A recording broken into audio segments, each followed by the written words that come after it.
الصلاة القائمة محمد الوسيلة والفضيلة وابعثه مقاما محمودا الذي وعدته.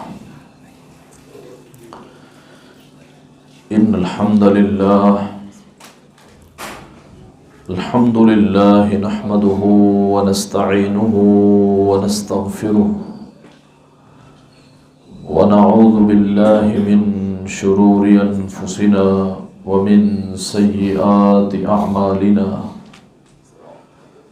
من يهده الله فلا مضل له ومن يضلل فلا هادي له. أشهد أن لا إله إلا الله وحده لا شريك له وأشهد أن محمدا عبده ورسوله. أما بعد فإن خير الحديث كتاب الله وخير الهدي هدي محمد صلى الله عليه وسلم وشر الأمور محدثاتها وكل محدثة بدعة وكل بدعة ضلالة وكل ضلالة في النار. قال الله تبارك وتعالى في القرآن المجيد والفرقان الحميد: أعوذ بالله من الشيطان الرجيم. بسم الله الرحمن الرحيم. قد أفلح من زكاها وقد خاب من دساها. ہر قسم کی حمد و ثنا، تعریف و ستائش، بڑائی، بزرگی، کبریائی رب کائنات کی ذات کے لیے خاص ہے، جس مالک الملک نے اس کائنات کو عدم سے وجود بخشا اور اس میں اتنی انواع و اقسام کی مخلوقات پیدا کی کہ جنہیں ہم شمار کرنا چاہیں تو نہیں کر سکتے. بے شمار بے حد و حساب درود و سلام ہوں سید الکونین، رحمت دو عالم، امام الانبیاء، سید الانبیاء،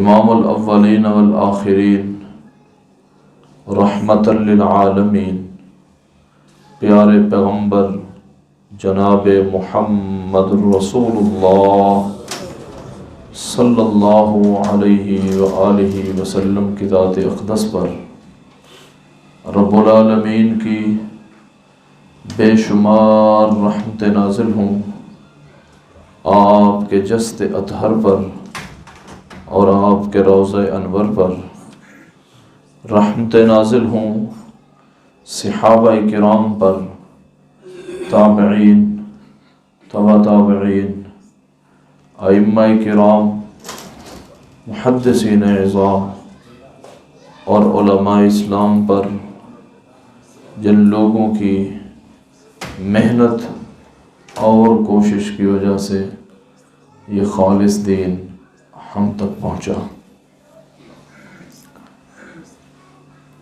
سامعین محترم، عزیز دوستوں اور بھائیوں،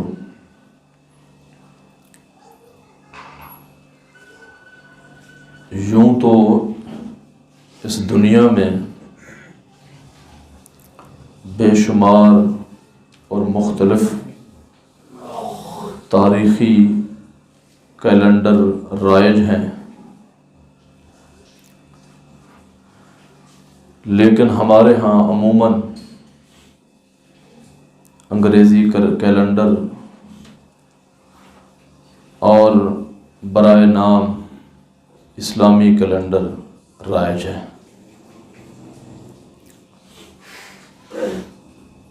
گزشتہ چند صدیوں کے دوران ہی یہ انگریزی کیلنڈر دنیا پر رائج ہو گیا، اور جس کا آغاز جنوری سے ہوتا ہے اور جس کا اختتام دسمبر پر ہوتا ہے، یعنی کہ جس کا پہلا مہینہ جنوری ہے اور آخری مہینہ دسمبر ہے، اور دسمبر کی آخری تاریخ یعنی 31 دسمبر کو دن اور پھر رات کو نیو ایئر سیلیبریشن کی تقریبات منعقد کی جاتی ہیں۔ یہ بات حقیقت پر مبنی ہے کہ کسی بھی زندہ قوم کے لیے سال اور تاریخ نہایت اہم اور ضروری ہے۔ زمانہ قدیم میں اکثر اقوام کے پاس اپنی اپنی تاریخ تھی جن سے وہ کام لیتے، اور بعض نے وہ تاریخ کسی مشہور واقعے سے اس کا آغاز کیا ہوا تھا،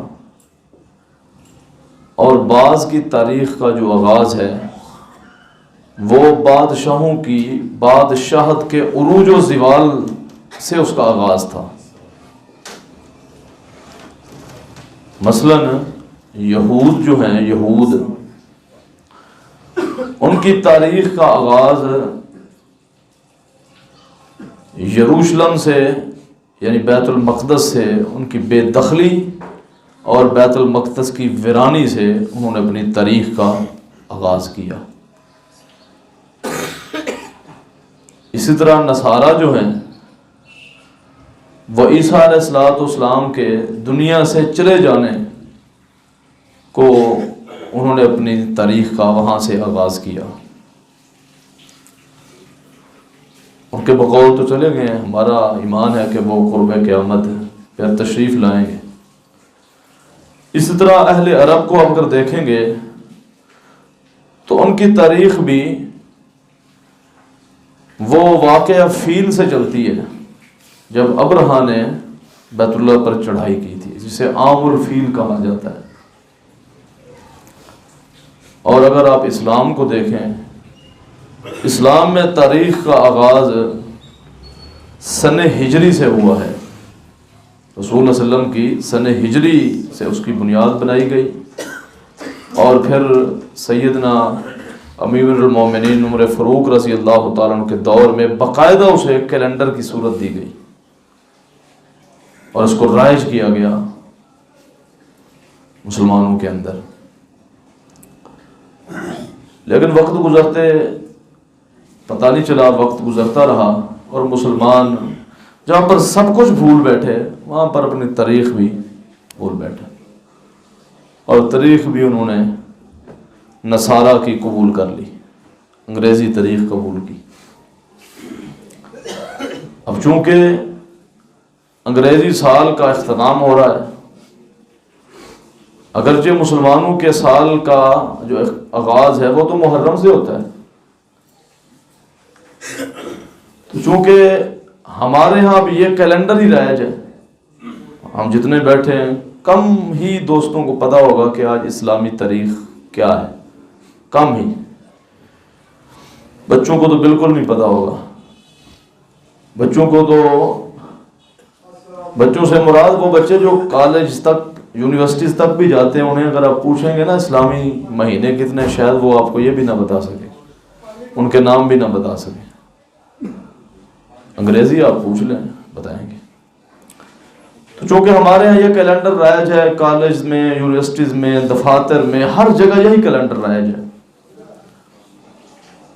تو اس حوالے سے چونکہ سال کا اختتام ہو رہا ہے، ہماری زندگی کا ایک سال اور بیت گیا ہے، ایک نئے سال کا آغاز ہوا چاہتا ہے، تو اس حوالے سے چند گزارشات آپ کے گوش گزار کرنے کا ارادہ ہے۔ دعا فرمائیں کہ اللہ تعالیٰ ہمیں قرآن و سنت کو سن کر غور و فکر کے بعد میرے سمیت ہم سب کو عمل کی توفیق عطا فرمائیں۔ ہم اپنے آنے والے جو سال ہے تو اس کو ایک مبارک سال کیسے بنا سکتے ہیں؟ سال تو آتا ہے چلا جاتا ہے، بلکہ یہ قیامت کی ایک نشانی ہے کہ قرب قیامت وقت ایسے گزر، سال ایسے ہوگا جیسے مہینہ ہے، مہینہ ایسے ہوگا جیسے ہفتہ ہے، ہفتہ ایسے ہوگا جیسے ایک دن ہے، دن ایسے ہوگا جیسے ایک گھنٹہ ہے۔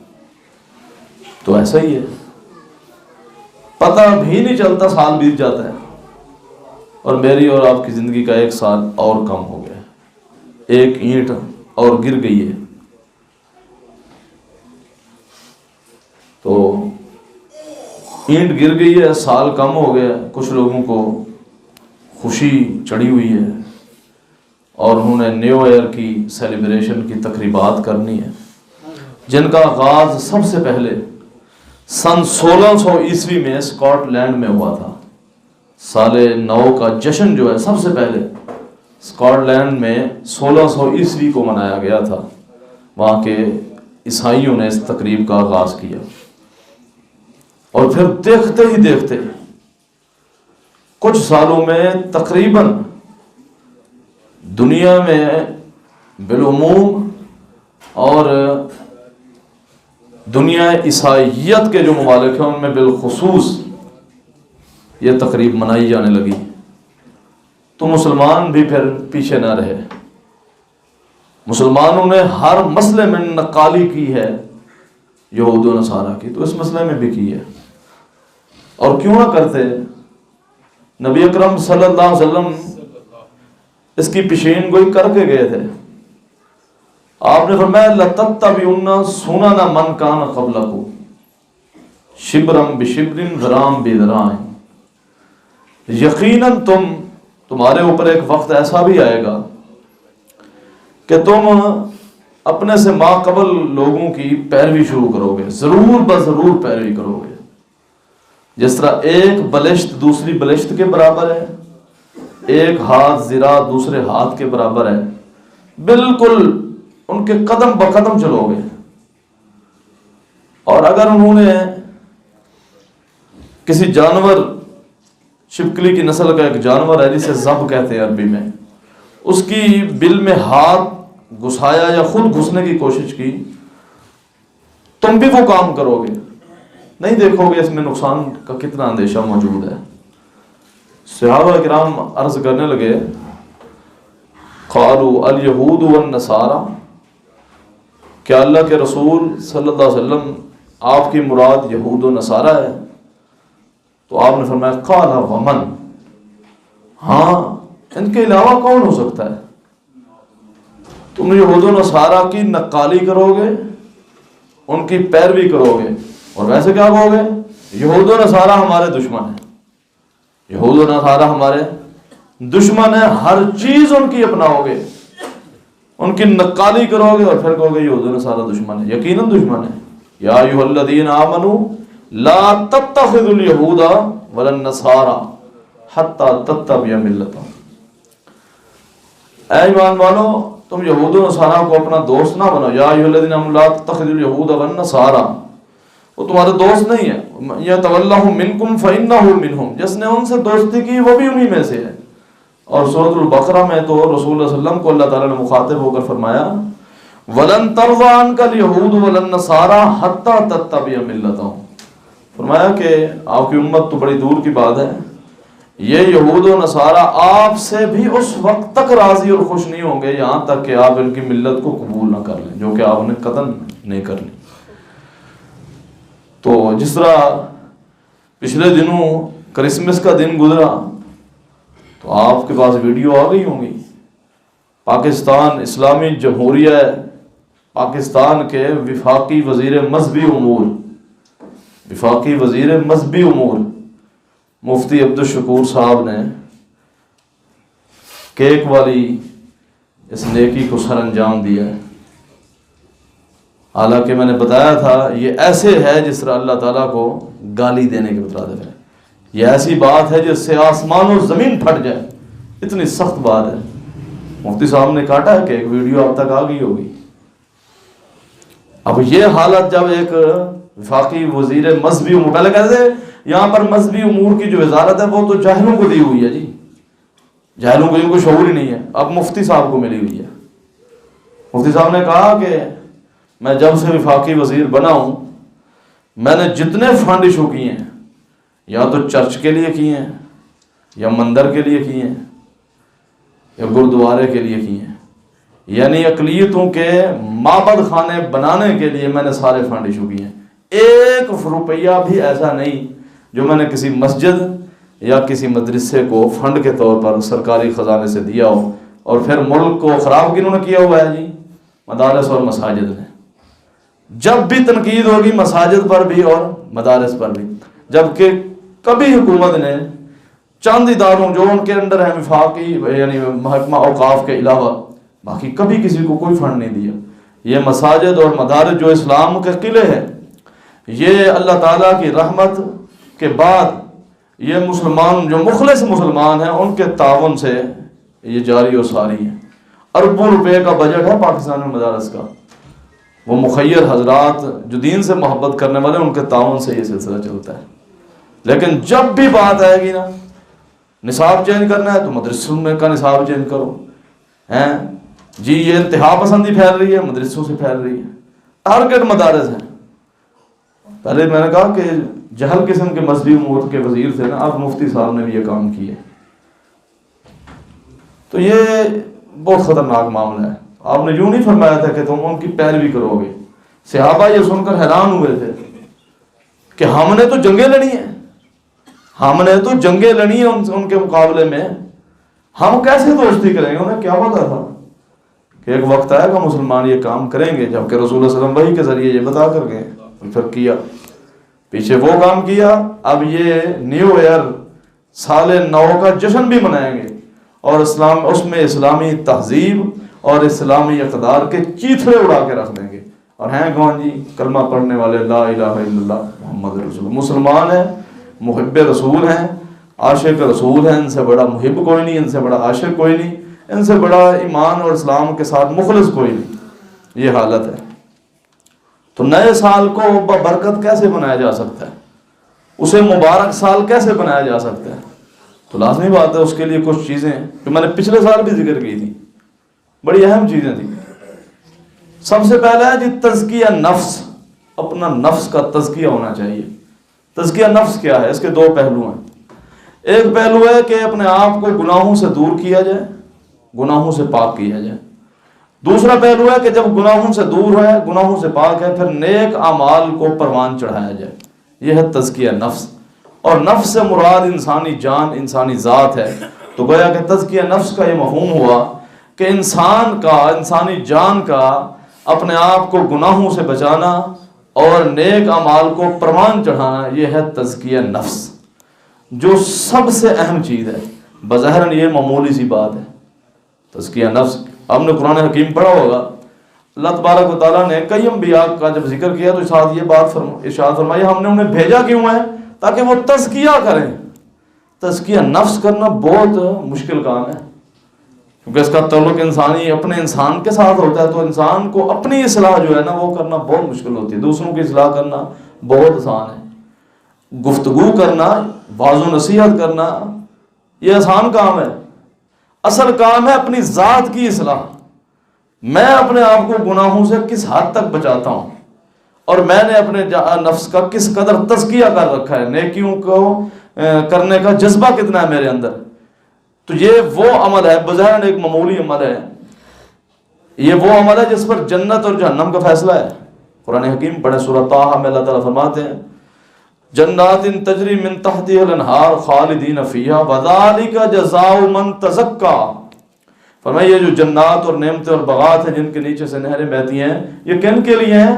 وذالک جزاء من تزکیٰ، ہر اس شخص کے لیے جس نے اپنا تزکیہ کر رکھا ہے، اپنے آپ کو پاک کر رکھا ہے۔ اور ایک مقام پر فرمایا جو خطبہ مسنونہ میں یاد پڑھی ہے، قد افلح من زکاہا وقد خاب من دساہا۔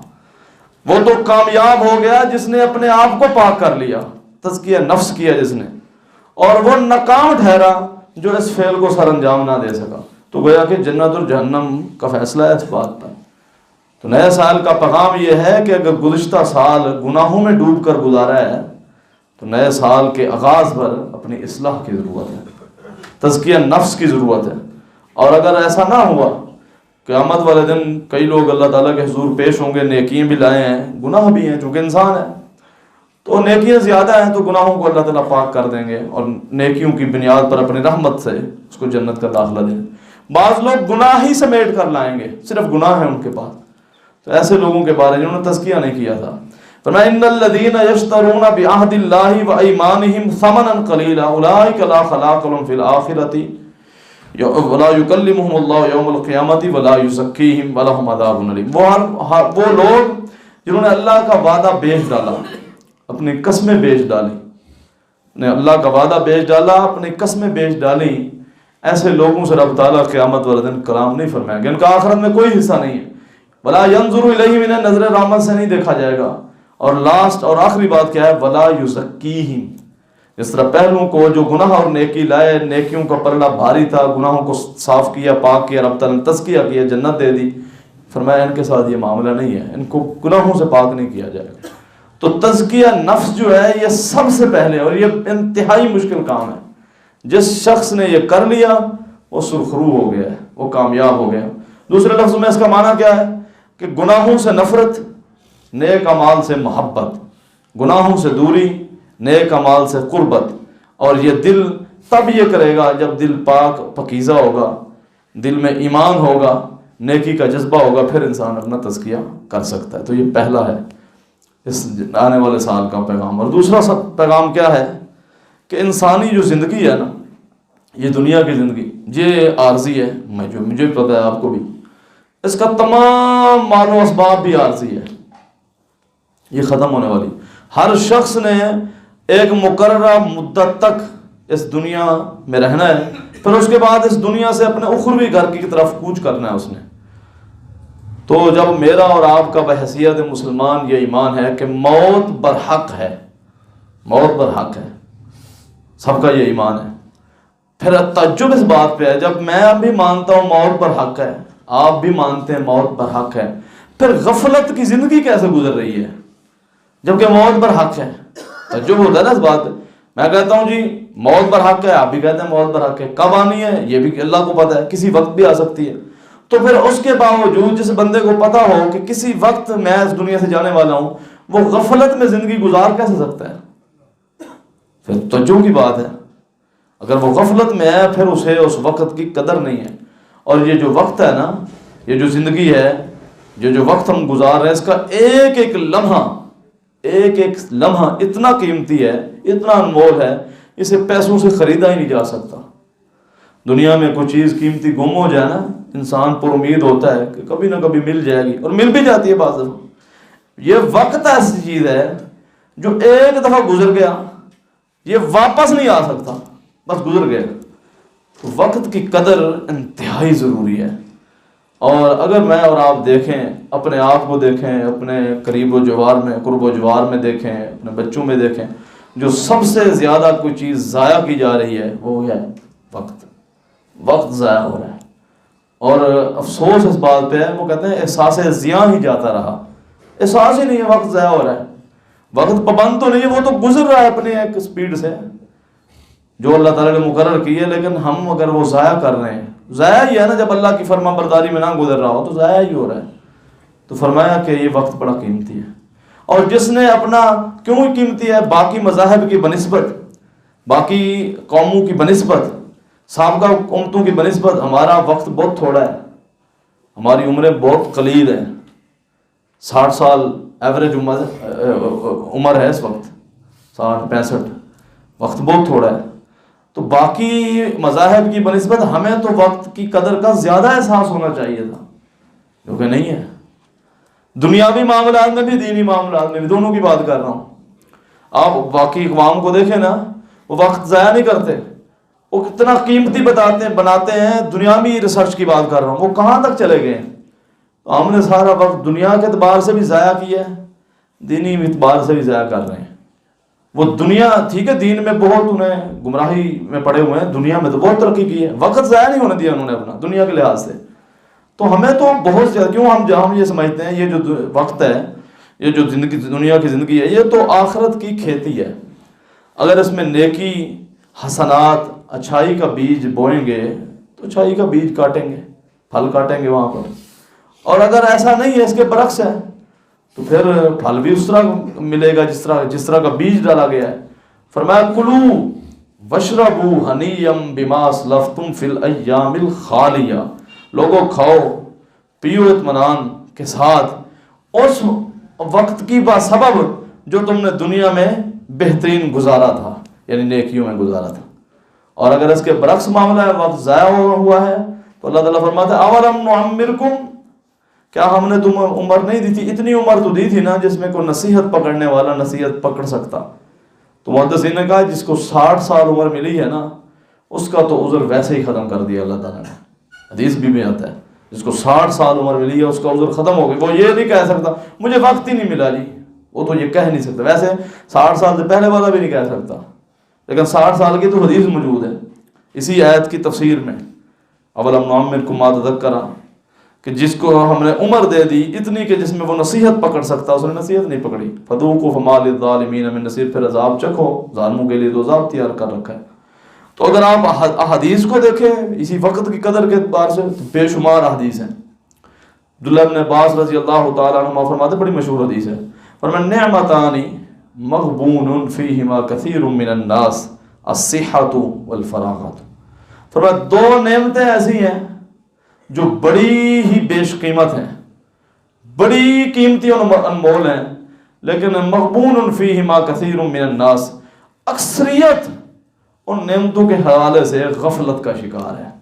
وہ کون سی ہے؟ الصحۃ والفراغت، صحت اور فراغت یعنی وقت، یہ دو نعمتیں انتہائی قیمتی بیش قیمت ہیں، لیکن اکثر لوگ اس معاملے میں غفلت کا شکار ہیں۔ غفلت کیسی ہے؟ وہ سمجھتے ہیں صحت بھی ہمیشہ ہمیش کے لیے، وقت بھی ہمیشہ ہمیش کے لیے، شیطانی وسوسہ ہے نا، اس پر زوال نہیں ہے، جبکہ وہ جانتے ہیں، میں اور آپ جانتے ہیں جس رب العزت نے یہ نعمتیں دی ہیں وہ کسی وقت بھی لینے پر قادر ہے، کسی وقت بھی واپس لے سکتا ہے، تو ان دونوں نعمتوں کی کوئی قدر نہیں ہے۔ اور پھر اسی بات کو آگے عبداللہ بن عباس رضی اللہ تعالیٰ عنہ فرماتے ہیں، نبی علیہ السلام نے ایک موقع پر یوں ارشاد فرمایا، آپ نے فرمایا لا تزول قدم عبد یوم القیامہ حتی یسأل، کہ کسی بھی انسان کے قدم میدان محشر میں اپنی جگہ سے ہل نہیں پائیں گے یہاں تک کہ اسے کچھ سوالات نہ کر لیے جائیں۔ اس سے سوال ہوگا عن عمرہ فیما افناہ، بتا ہم نے تمہیں عمر دی تھی، وقت دیا تھا، وہ کہاں ضائع کر کے آیا ہے، ذرا یہ تو بتا۔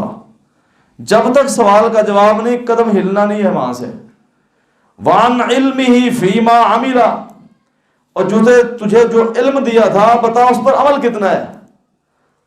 جو علم دیا تھا، علم تو عمل کے ساتھ ہے، نہیں تو علم کا کوئی فائدہ نہیں ہے، بلکہ وبال جان ہے انسان کے لیے وہ علم جس پر عمل نہ ہو۔ اور افسوس اس بات پر ہے عالم تو بہت ہیں لیکن عمل نہیں ہے ہمارے یہاں، علم تو بہت زیادہ ہے، عمل نہیں ہے۔ فرمایا یہ سوال ہوگا، جواب دے گا تو قدم ہلیں گے، نہیں تو قدم ہلا نہیں پائے گا۔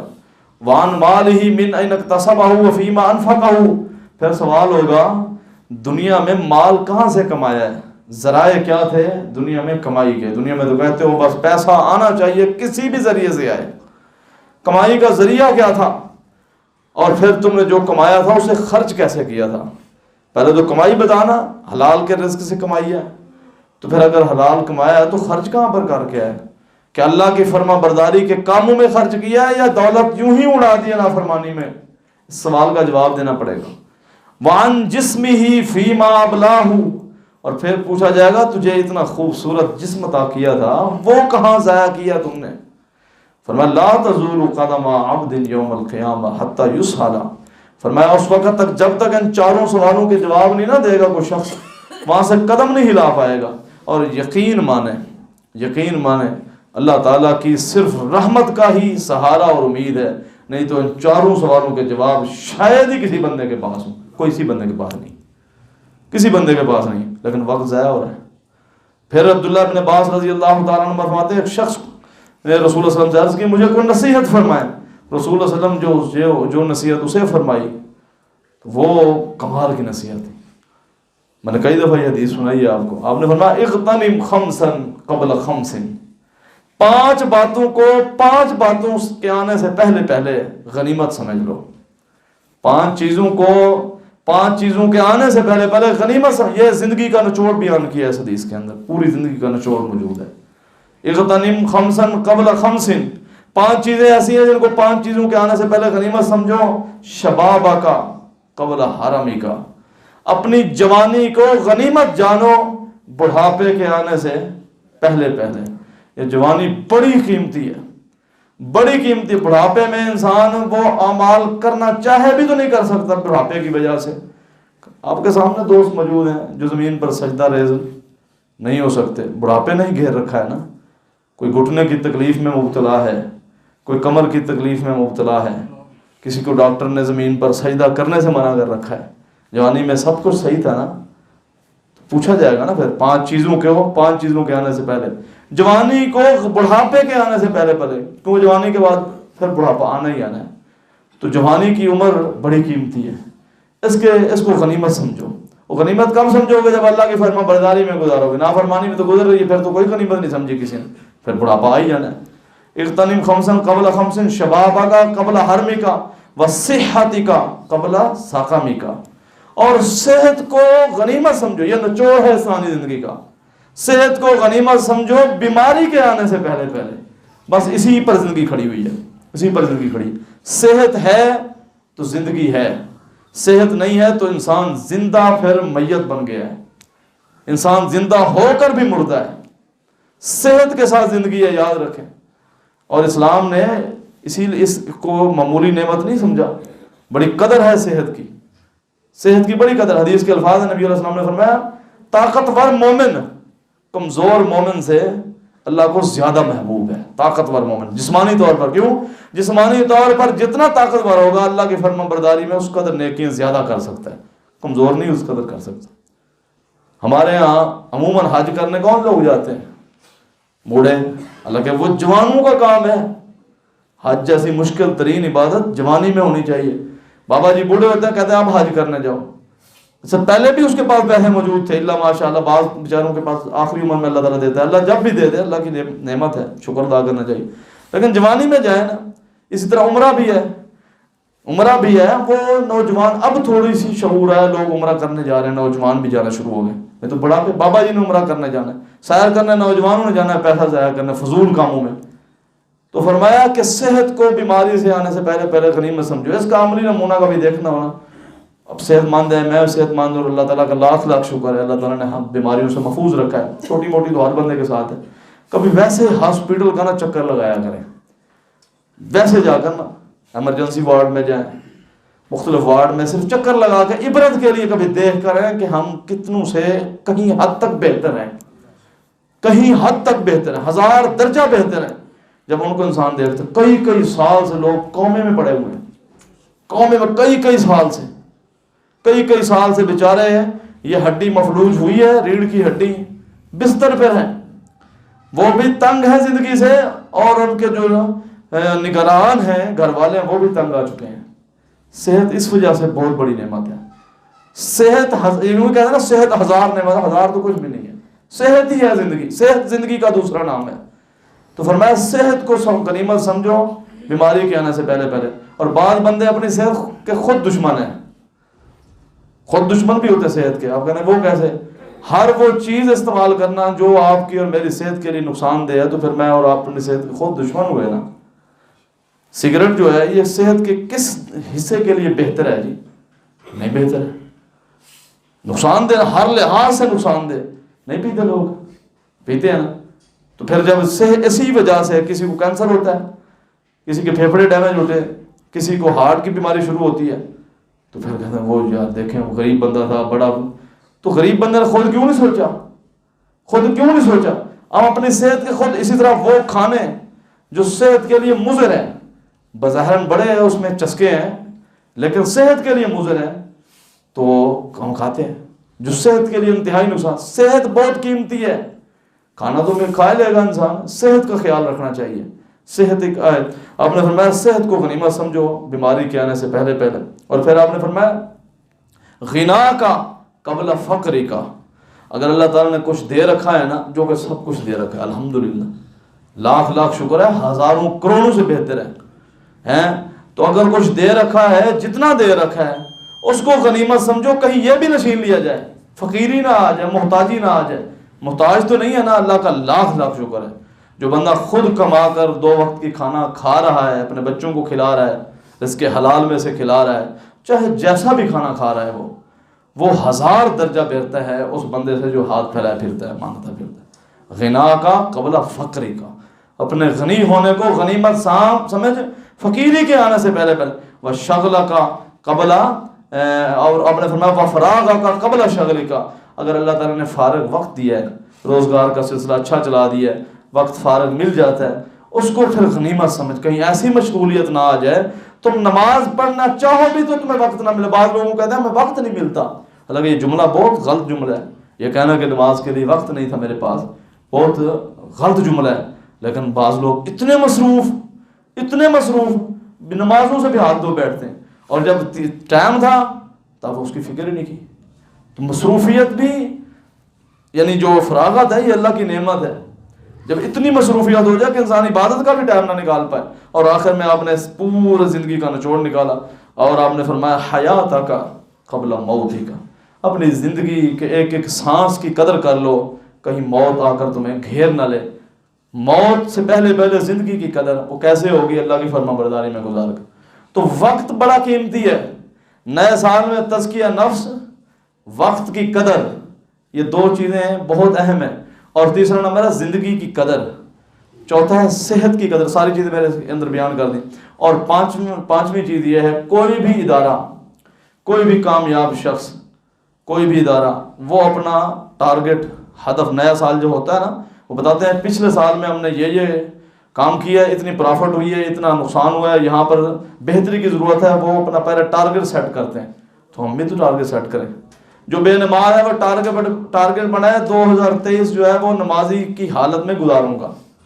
جو نافرمان ہے وہ یہ ٹارگٹ بنائے پہلی جو گزری سو گزری، آنے والا سال اللہ کی فرما برداری میں گزرے گا.